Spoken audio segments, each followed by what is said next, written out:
Hello friends, it's Kristie Marcotte. In today's video, I'll be using some of Spellbinders' brand new wax bead mixes.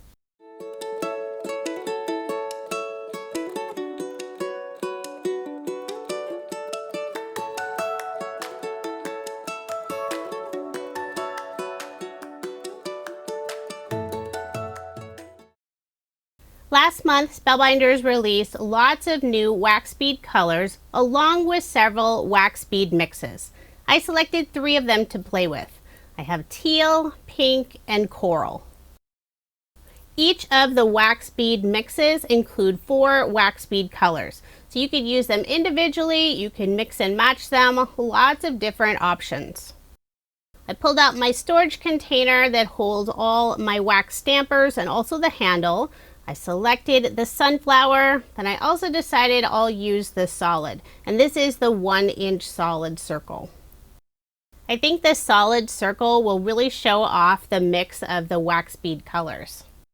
I also have Spellbinders silicone mat, the wax furnace, and the melting spoon, and those are all included in their starter set. And I do have links in the description box if you're interested in any of the products I use in this video. I'll start off with the coral mix. I'm trying to select all 4 different colors so you can see them. This set includes pink damask, velvet rose, copper, and coral. And right here I couldn't find the final color, but later I did pull it out. They're very close, but they are a different color. When making a wax seal, I find that 4 or 5 wax beads are the perfect amount. I've gone ahead and lit my tea light. I'll select 4 of the wax beads, place them in the warming spoon, then I'll put the warming spoon on top of the furnace. And I'll speed up this portion quite a bit so you can watch the wax melt. I find it very therapeutic to make wax seals. Even if I don't use them all the time, I could sit there for hours and just mix and match different wax bead colors and make more wax seals. Once the wax beads are all melted, I'll slowly pour the wax on the silicone mat. Then I'll place the wax stamper on top. And you don't need to press it on, just let gravity do its work. I'm using the sunflower wax stamper for this first one. Now I did find that 4th color, so this time I'll put all 4 colors in the warming spoon, let that heat up. It doesn't take very long for the wax seal to be finished. You just want to let that wax cool down. Gently lift up the wax stamper. If it doesn't come off easily, let it sit just a few seconds longer. Now I'll switch out the wax stamper, this time using the solid 1-inch circle. I'll pour the hot wax on my silicone mat, then place the solid circle stamper on top. I love the look of the 4 wax bead colors together. Spellbinders did a great job coordinating all the colors in their mixes. Now since I did have a little bit of wax left over in the warming spoon, this wax seal is slightly bigger than the first one. Now I'll move on to the teal mix. And I did clean out my spoon so I'm not mixing any of the coral wax colors with the teal wax colors. I selected 1 of each from the teal mix, and it includes gold, teal, pastel aqua, and laguna. My first wax seal using the teal mix is pretty much a fail. I didn't let the wax warm up enough, and I noticed the flame on my tea light candle is really low. So when I placed the wax stamper on top, I could tell the wax was not completely melted. So I'll try it again with a different tea light. Now the flame is a little bit higher, so the wax is melting completely. I'll pour the hot wax on my silicone mat using the same solid 1-inch circle stamper. The gold mixed in with the teals looks so pretty. For the next bead mix, this time I'm doing the darker, the medium teal, and 2 of the golds. I'll add them to the warming spoon while I wait for the wax seal to cool. Now I'll remove this stamper, and I love how this one turned out. It looks so pretty. Now I'll swap out and use the sunflower stamper. For this wax seal, I decided to do a little swirl when I was pouring the wax out, trying to really mix up that beautiful gold color. Now I'll place my stamper on top. I usually leave the wax stamper on top for 30 to 60 seconds. It really doesn't take very long. And I did try to remove the wax stamper before it completely cooled. As I mentioned earlier, you can tell because the stamper will come off easily. If it doesn't, just let it sit a little bit longer. While I was waiting, I cleaned off my warming spoon, grabbed the pink wax bead mix. This one includes fuchsia, magenta, cotton candy, and golden. Now my wax seal is all ready and I peeled off the stamper. I love how this one turned out. The sunflower with teal and gold is so pretty. I'll pour the pink wax mix on my silicone mat. I'll use the sunflower stamper since that's what's on my handle. And I'll add more wax beads, let those warm up while I wait for the wax seal to finish. Even though I did add one of the gold wax beads, this time barely any of the gold shows. I think it all ended up on the bottom. But I still like how it turned out with the 3 different pink colors and just that slight hint of gold. Now I'll switch out the stamper, go back to the solid 1-inch circle. I'll pour the hot wax on my silicone mat, put the stamper on top, and this time after pouring the hot wax, I can see all that beautiful gold on the surface. I love how you get different end results by using the same 4 bead colors. I decided I would make one more wax seal, this time putting 2 gold beads and 2 different pink color beads. I'll remove this stamper and I love how this solid circle turned out with lots of gold mixed in with the pinks. For my final wax seal, I'll do another sunflower. I really wanted more of that gold color. Once the wax is completely melted, I'll pour it on my silicone mat, place my wax stamper on top. When it's all cool, I'll remove this stamper and here's the end result. You can see lots of that darker pink color. I think it's the fuchsia or maybe the magenta.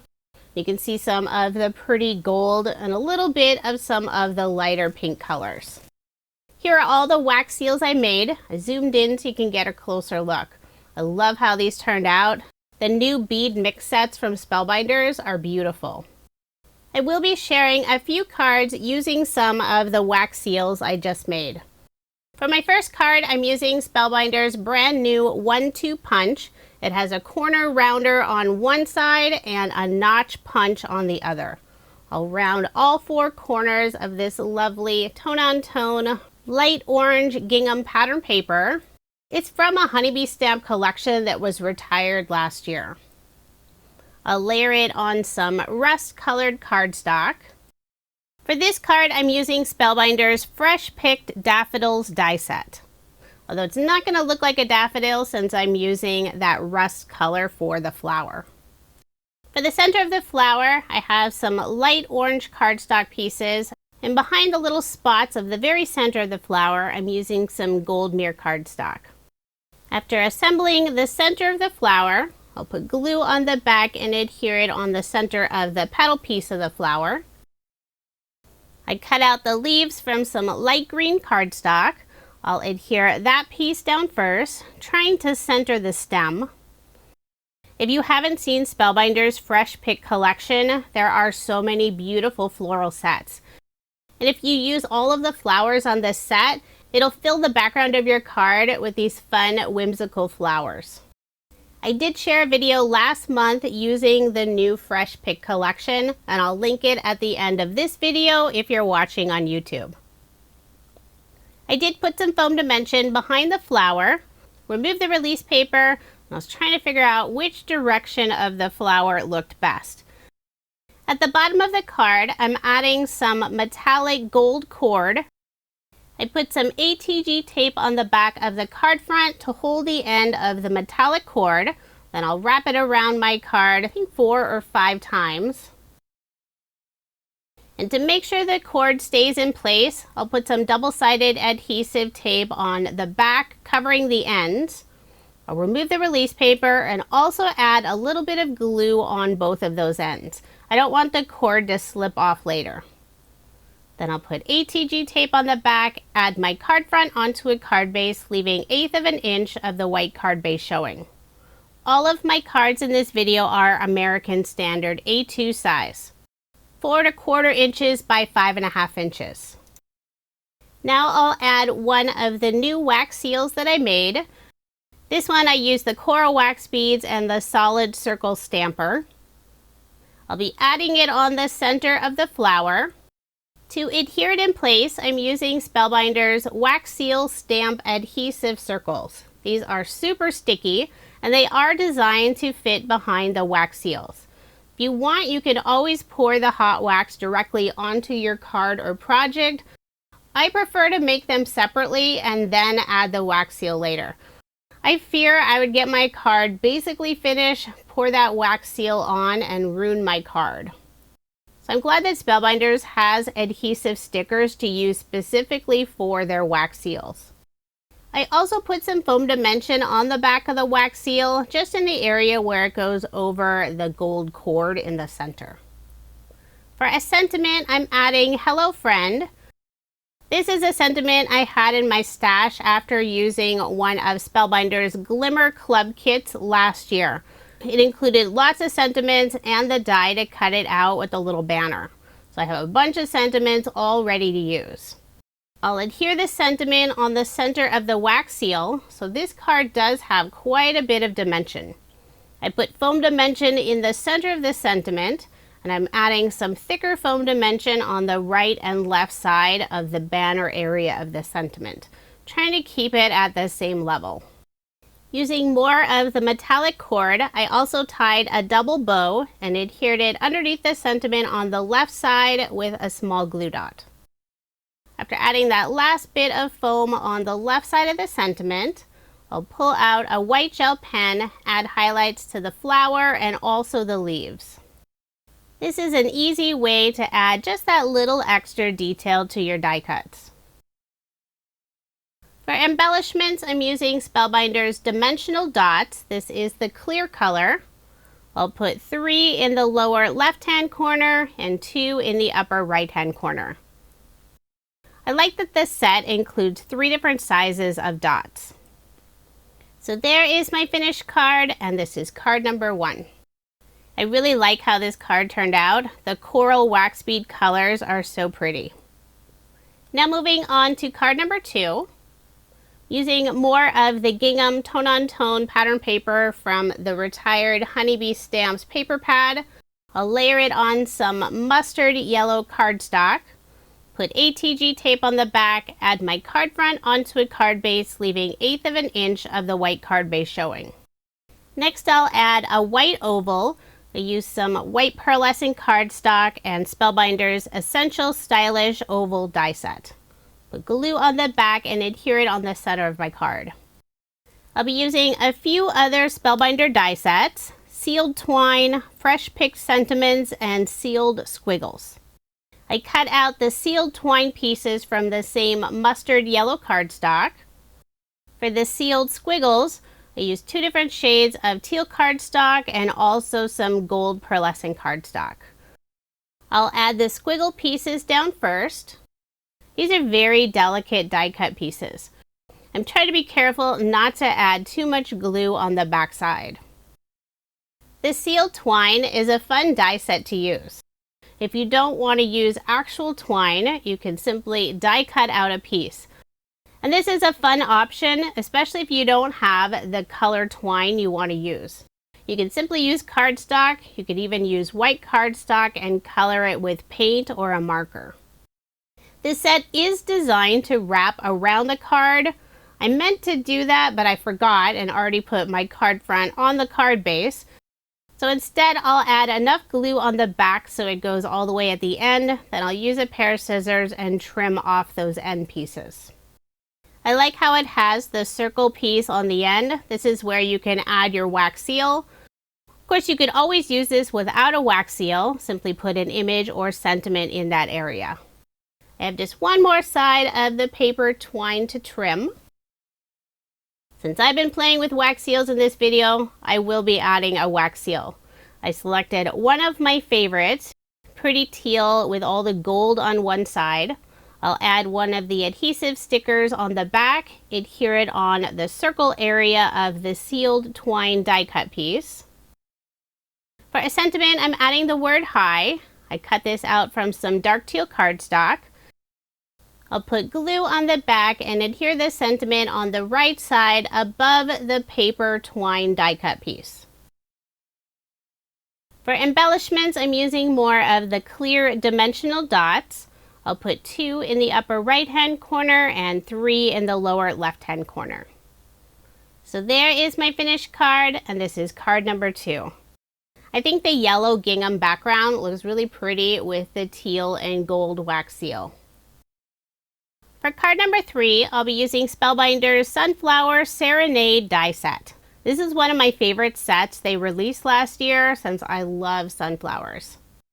I'm using a lot of non-traditional colors in my video. Instead of yellow sunflowers, I cut out the petals from some pretty magenta colored cardstock. I'm using some light brown cardstock for the center of the flower. This cardstock has a pearlescent finish on one side and it's matte finish on the other. I have the pearlescent finish for the background piece and the matte finish for the little polka dot piece on top. Use dark green cardstock for the stem and leaves. I'll use Spellbinders 1-2 punch to round all 4 corners of the light pink tone-on-tone gingham pattern paper. I will be layering this on the same magenta cardstock color. I've already assembled a second sunflower, trying to figure out where I want to place the stems before adding the sunflowers down. And I did put foam dimension on the back of each of the sunflowers. I want the sunflowers more on the left side of the card, and I'm trying to angle the second stem so it's not overlapping too much. I love the pretty edge detail on the sunflower and stems from this set. I want the 2 stems of the sunflowers overlapping so I have an area to add my wax seal. So I was struggling where to place that second stem. The second sunflower will go on the right side and a little bit lower, and it would cover up the other leaves, so I decided to trim them off since they hadn't fully adhered yet. Then I'll put glue on the back and reattach the leaves. And this time I have the leaves on the opposite side and facing down, just so they look different from the leaves on the other sunflower stem. Now I'll add the second sunflower on top. For this card, I'll also be using the gold metallic cord, put adhesive on the back side, and I'll hold the first end of the twine in place with some double-sided adhesive tape. I noticed last time it started to slip, but the stronger adhesive made a difference. This time the cord didn't slip away. Then I'll wrap the cord around 3 times, secure the other end with more double-sided adhesive tape, and I'll add another piece of tape on the other side. Never hurts to have a little extra adhesive. I flipped over my card front so I could adjust the cord on the left side of the card. Although with all the adhesive on the back side, it really wasn't moving. I'll add ATG tape on the back. Almost forgot to remove the release paper. And I'll also add a tiny bit of Barely Art glue on the ends of the cord. Now I'll put ATG tape on the back and add my card front onto a card base, leaving 1/8 of an inch of the white card base showing. Next, I'll add one of the wax seals. This one has the lovely sunflower imprint on it. I used one of the adhesive stickers. Also added a little bit of foam where it goes above and below the metallic cord. I'll remove the release paper and attach my wax seal. For a sentiment, I'm adding the word hello. This is from Spellbinders Fill My Heart Sentiment Stamp Set. I used black ink, stamped it on some white cardstock, and I will pop it up with some foam dimension. Adhere it on the right side underneath the 2 sunflowers. For embellishments, I'll use more of the clear dimensional dots. I'll put 3 in the lower right-hand corner around the sentiment and 2 in the upper left-hand corner. So there is my finished card, and I love how this one turned out. I think magenta sunflowers should be a real thing. Now here's another look at the 3 cards I made using some of Spellbinders' brand new wax bead colors. If you are interested in any of the products I used in this video, I do have links in the description box below, except for the pattern paper that is from a retired paper pad.